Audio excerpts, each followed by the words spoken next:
crystal ball time. How do you see this shaking down today? What's the red meat for both parties? Yeah, good question, Peter. Great to be with you. It's really, really interesting because, debates when you've got such a difference in the polls should be pretty much a lay down misère in favour of Joe Biden. But Joe Biden is really vulnerable here. His age is a big issue. His memory is a big issue. And Trump is going to play on that. He's going to tease him.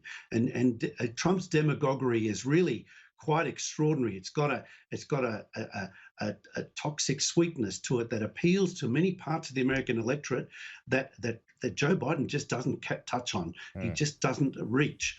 And conversely, Joe Biden is in a position where he can point to 4 years of half-baked promises that have sought to transform international relations, transform the American economy, but haven't really succeeded, particularly this year since the onset of the coronavirus. Trump's going to be going after Hunter Biden, isn't he? Oh, no doubt. Hunter Biden is politically a bit of a liability for Joe Biden at the moment. But there's also the question about how Joe is going to position himself over China. And this is, I think, where Donald Trump is probably going to play up the view that Joe Biden's been soft on China. Now, he's been trying to make up for that lately, but the connections in the past, the connections of the Democrats and the policies of the Democrats over the years, this is where Joe Biden was vice president during a reign of a succession of decisions that were made that were really pretty sympathetic to China, that now in hindsight, Trump is potentially in a position to exploit as having been naive. Yeah. And this is, I think, an important point. Well, and conversely, Joe Biden is going to be going after Trump, I guess not just in his performance in the early stages of the pandemic, but also his taxes. And I wonder, John, this is not a new story, Donald Trump and his taxes. He's never made them public. So I wonder if Joe Biden does go after Donald Trump and his taxes, is it going to move the needle when it comes to Trump's support base? Do they even care? Yeah, well, this is the problem. I really think, Peter, we've got an issue here with who Donald Trump appeals to. And he's appealing to that individualism, that rugged individualism that is characteristic of the United States, that sense of not being beholden to the system, to government, to the institutions, the bureaucracy. And that is a very appealing feature of his personality, which helped get him into office 4 years ago and still resonates. So his kind of, I paid taxes, but I didn't pay more than I needed to.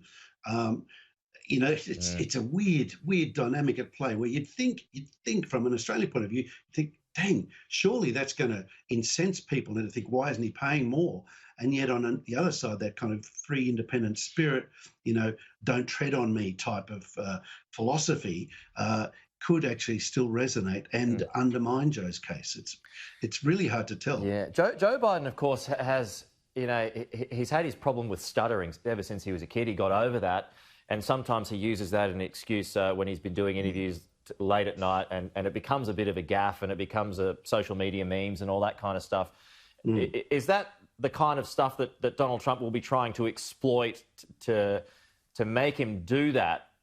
Because while there might be some sympathy for him, it's not a presidential kind of thing to be doing, if you know what I mean.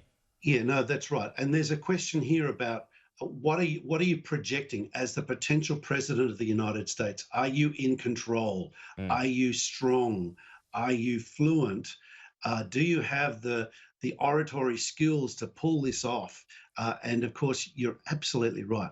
On one level, it's been seen as a bit of a soft side to Joe Biden that's attractive on one level, and yet a little bit disconcerting on another, because it speaks to a vulnerability and a lack of confidence, which perhaps echoes not quite Jimmy Carter, but the presidency of an uncertain age in the lead up, in the post-Vietnam years, in that when Iran was dominant, when the United States questioned itself, and there is, I think, an echo there. Similarly, with the echo of the Nixon election victory in the late 1960s, when the protest movement of the Vietnam War era really undermined the cause of the Democrats because it was seen as being associated with the Democrats, and this kind of disruption of order as being seen as associated with Democrats.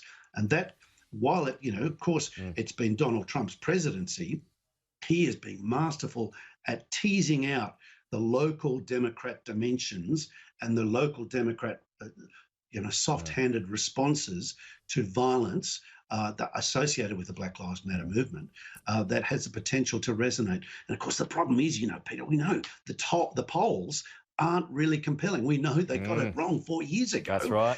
So who's to say they're getting it right this time?